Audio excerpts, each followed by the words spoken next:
Aujourd'hui, nous nous retrouvons dans la forêt d'Izeron. Daniel, je vous laisse peut-être expliquer la particularité de cette forêt. Elle a ceci de particulier qu'il y a quelques temps encore, c'était un pré, enfin, il y a une décennie. Petit à petit, il s'est bouché, puisqu'il n'était plus occupé par nos amis veaux et vaches.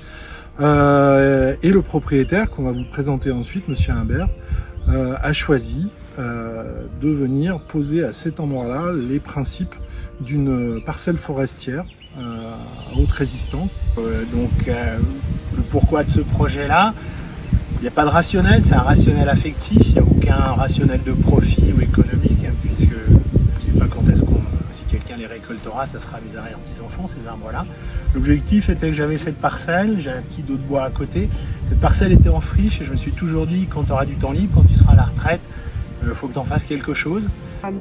Comment vous faites pour vous dire, voilà, on va planter telle essence, comment vous... Simplement, déjà, il y a une partie des essences qu'on sait qui ne poussent plus ici. Tout ce qui va être plutôt les essences montagnardes. Donc une grande partie des résineux, le hêtre aussi commun, a de plus en plus de mal à pousser à ces altitudes-là et avec ces expositions plein sud. Donc il y a toute une partie déjà qui est éliminée de facto. Et puis ensuite, on va aussi parier un petit peu. On sait que d'ici 2050, on aura peu ou prou le climat de Perpignan.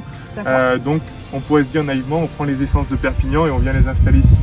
On est encore dans cette période transitoire où c'est pas aussi simple parce qu'on a encore quelques gelées tardives qui font qu'on peut pas encore installer ces essences-là. Donc on va plutôt chercher dans les essences méditerranéennes en fonction de leur comportement dans certains endroits où il gèle encore l'hiver, où il y a encore des fortes chaleurs l'été.